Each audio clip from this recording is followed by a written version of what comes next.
Quase 16 bilhões de reais do PIS/PASEP serão disponibilizados a milhões de brasileiros a partir deste mês. A medida provisória que autorizou o saque deve começar a ser analisada esta semana. E proposta que permite a demissão de servidor público por mau desempenho pode ser votada nesta quarta-feira. Hoje é segunda-feira, 2 de outubro, e estes são os destaques desta edição do Senado Notícias Manhã.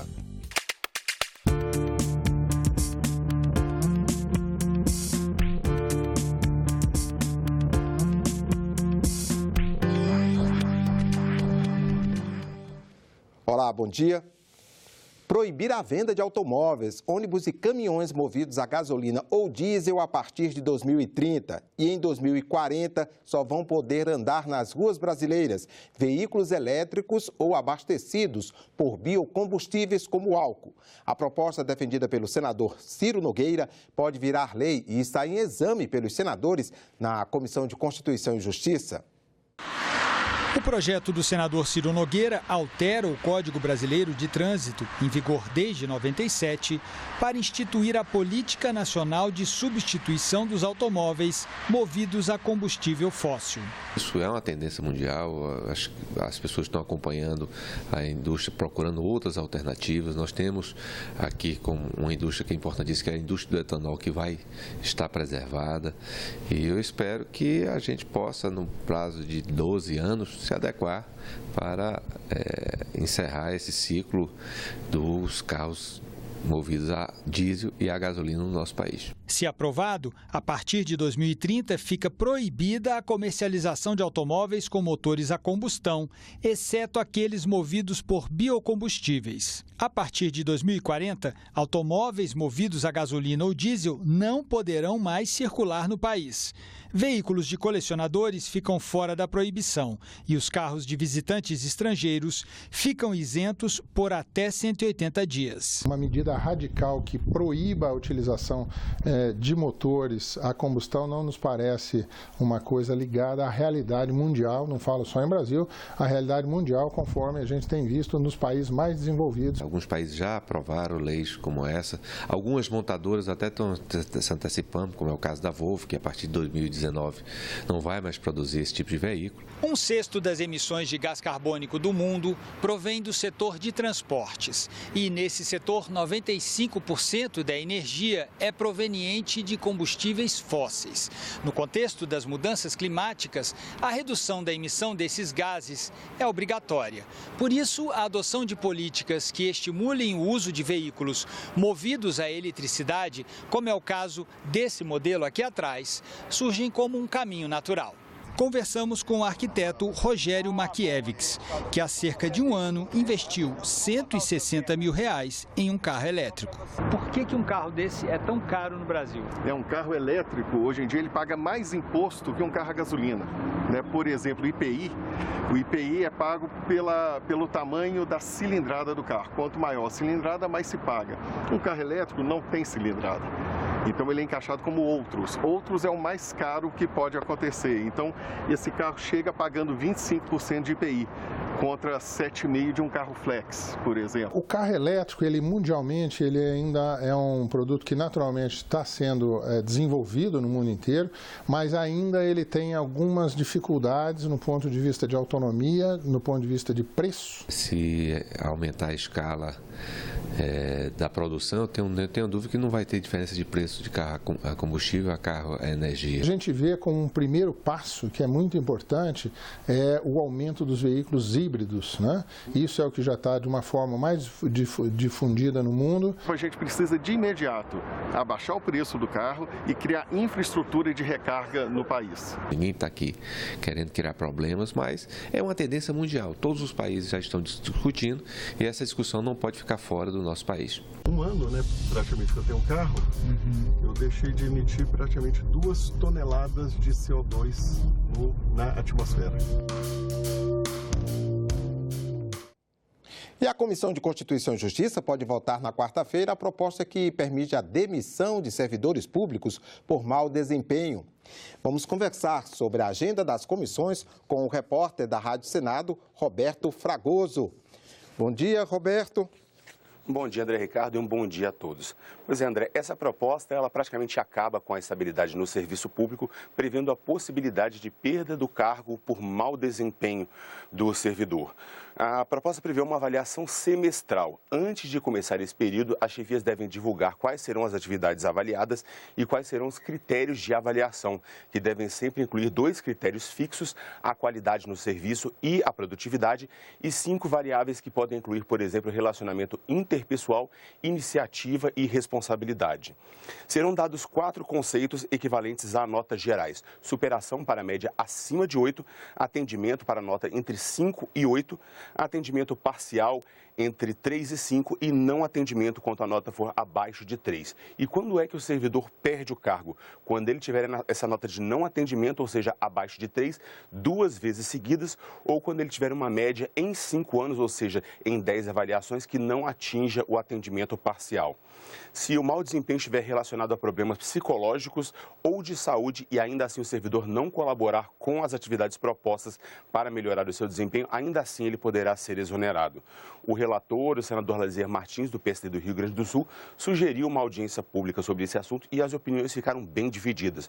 De um lado, especialistas em finanças públicas argumentam que a proposta pode gerar uma melhoria na qualidade do serviço público e que ela garante ampla defesa, e de outros, representantes dos servidores e sindicalistas lembram que a estabilidade ela impede interferências e perseguições políticas. O senador Randolfo Rodrigues, da Rede Sustentabilidade do Amapá, apresentou um voto em separado contrário a essa proposta. Ele argumenta que ele é favorável à avaliação e também a melhoria da qualidade no serviço público, mas ele lembra que tanto a Constituição quanto o Estatuto do Servidor Público já prevêem a perda do cargo por faltas injustificadas e trabalho com má vontade, por exemplo. Ele considera que, nesse momento atual, esses mecanismos seriam utilizados apenas para promover grandes cortes de pessoal para economizar recursos públicos, sem nenhuma ligação com a avaliação da qualidade, realmente. Ô Fragoso, a Comissão de Assuntos Sociais pode analisar a criação de uma ajuda de custo para pacientes que buscam tratamento médico em outras cidades, é isso mesmo? Exatamente. Essa ajuda de custo ela seria dada quando um médico do próprio SUS encaminhar um paciente para tratamento em outra cidade. O requisito vai ser que tenham se esgotado na cidade do paciente todas as formas de tratamento e ele não tenha encontrado e ele tenha realmente que buscar isso em outra cidade. A ajuda vai custear tanto despesas como transporte como com a acomodação do paciente e de um acompanhante quando o hospital ou unidade de saúde onde ele for receber o tratamento não dispuser das acomodações.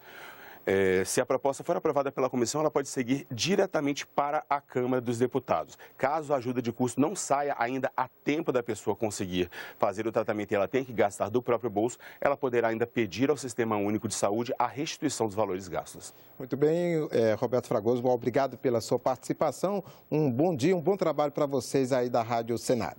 Um bom dia para você na TV, um bom trabalho. Obrigado. Agora vamos conferir a agenda das comissões e subcomissões do Senado para esta segunda-feira.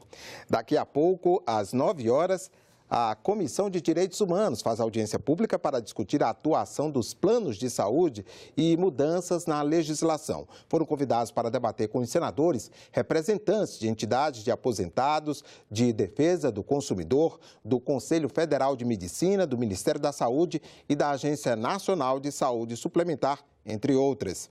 E mais tarde, à tarde, às 2 horas, não é isso? A Comissão de Direitos Humanos debate as conquistas da lei de aprendizagem. Juristas, representantes do governo e das secretarias estaduais de juventude foram convidados. Já às 6 da tarde, a Comissão de Relações Exteriores realiza mais uma etapa do ciclo de debates O Brasil e a Nova Ordem Internacional. Estender pontes ou erguer barreiras. O painel de hoje abordará o lugar do Brasil em um mundo de transformações. Foram convidados o embaixador Rubens Barbosa, o professor da Universidade de Brasília, José Flávio Sombra Saraiva, e o secretário de Planejamento Diplomático do Ministério das Relações Exteriores, Benoni Belli. Foi instalada a comissão da medida provisória que permite o saque do PIS/PASEP para mulheres com 62 anos ou mais e homens acima de 65. Militares reformados ou na reserva também estão entre os beneficiados. O dinheiro estará disponível nos bancos a partir do dia 19 de outubro. Hoje, apenas aposentados com mais de 70 anos podem sacar os recursos do PIS/PASEP. Segundo a medida provisória, o dinheiro estará disponível a partir de outubro até março do ano que vem. Para Paulo Bauer, os recursos vão movimentar a economia. Quando há uma movimentação intensiva da economia, existe, obviamente, a produção maior nas indústrias, a atividade comercial se acelera e, naturalmente, os empregos começam a surgir.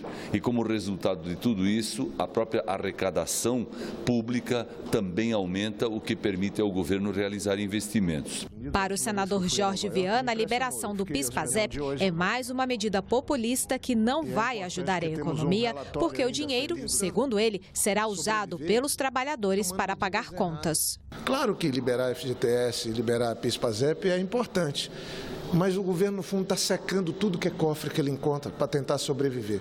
E está custando caro para o Brasil e para os brasileiros. Segundo o governo, o saldo médio para o saque do PIS/PASEP varia entre R$ 750 e cerca de R$ 1.200. O valor exato poderá ser conhecido nas agências da Caixa Econômica Federal, se trabalhador da iniciativa privada, ou nas do Banco do Brasil, se servidor público. E o jornalista Ronaldo Martins conversou mais sobre a MP que autoriza o saque do PIS/PASEP com Antônio Queiroz, do Departamento Intersindical de Assessoria Parlamentar, DIAP. Essa liberação dos recursos do PIS/PASEP, ela pode ter algum impacto positivo na economia?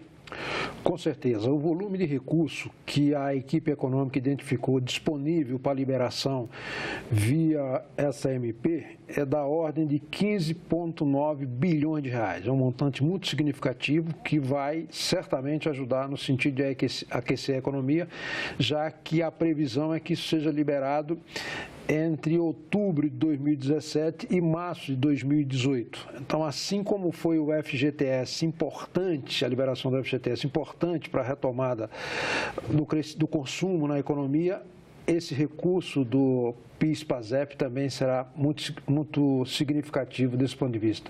E possivelmente se destinará, diferentemente do FGTS, mais a consumo do que a poupança ou a pagamento de contas, já que com o FGTS essas pessoas pagaram essas contas. Algumas pessoas criticam dizendo que se destinaria a pagamento de contas. Você acha então que essa tendência pode se reverter? Pode se reverter. Eu acho que o percentual destinado ao pagamento de contas será bem menor do que foi, por exemplo, o percentual destinado ao pagamento de contas recebido por ocasião da liberação do FGTS. Então, é uma medida que eu acho que contribui, sim, para aquecer o consumo. Uma outra crítica feita a essa MP é o fato de que o governo está lançando mão de mais uma fonte de recursos que, no certo sentido, são usados para o equilíbrio fiscal, né, das contas públicas. Qual que é a sua avaliação a respeito disso? Eu acho que o governo está corretíssimo, é uma medida de justiça, antecipar essa idade mínima de 70 anos para 65 no caso do homem e 62 no caso da mulher, como está previsto na reforma da Previdência. Além disso, as pessoas com essas idades já têm a prerrogativa ou a possibilidade de se aposentar. Então, é uma medida que eu acho extremamente importante, especialmente nesse momento de arroxo da economia, de dificuldade na geração de emprego, recém-saído de uma recessão. Então, é uma medida extremamente correta e oportuna. Ela ajuda a aquecer a economia e a aliviar o sofrimento das famílias que vêm tendo enorme dificuldade de acesso a serviços públicos exatamente em função do ajuste fiscal. A gente vê na economia como um todo, essa medida poderia se somar a outras e indicar que já há uma recuperação na virada 2017-2018?